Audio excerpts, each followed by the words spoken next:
کیا ہوا؟ تھک گئے ہو مانگ مانگ کر؟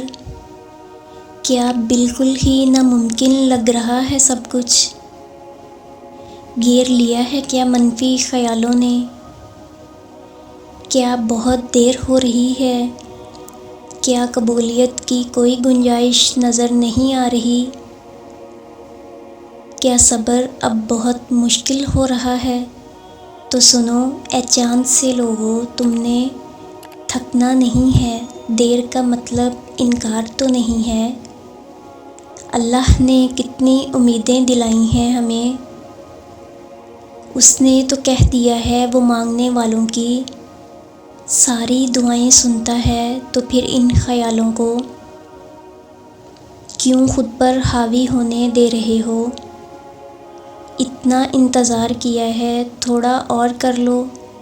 کیا پتہ اللہ کو تمہارا مانگنا پسند آ رہا ہو اور قبولیت کا وقت بھی نزدیک ہو۔ کیا پتہ یہ تمہارے صبر ہی کی آزمائش ہو۔ تو تھوڑا حوصلہ رکھو اور اپنے اللہ پر یقین رکھو اور کوشش کرتے رہو، کسی رکاوٹ کو اپنے اور اللہ کے درمیان نہ آنے دو۔ جن کا اتنا رحمان و رحیم اللہ ہو، اس کے بندے اس کی رحمت سے مایوس نہیں ہوا کرتے۔ صبر کرنے والوں کا مقدمہ اللہ خود لڑتا ہے، پس تم اپنے رب کے لیے صبر جمیل کرو، وہ تمہارا صبر ضائع نہیں کرے گا۔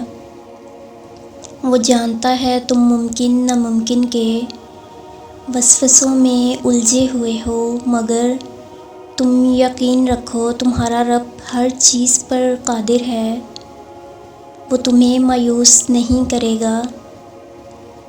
جب تم اپنی ماں کی نیت پر شک نہیں کر سکتے، تو تمہارا رب تو 70 ماؤں سے زیادہ محبت کرنے والا ہے، تو اس سے نا امیدی کیسی؟ اور اللہ بہت جلد تمہیں تمہارے صبر کا صلہ دینے والا ہے انشاءاللہ تعالی۔ خدا کی عطا کردہ تمام تر نعمتوں میں سے صبر سب سے بڑی نعمت ہے۔ کچھ چیزیں نصیب اور حقیقت دونوں میں نہیں ہوتی، لیکن اللہ پر یقین اور توکل سے سب ہو جاتا ہے۔ اللہ فرماتا ہے، تم صبر کی انتہا کر دو، میں معجزوں کی انتہا کر دوں گا۔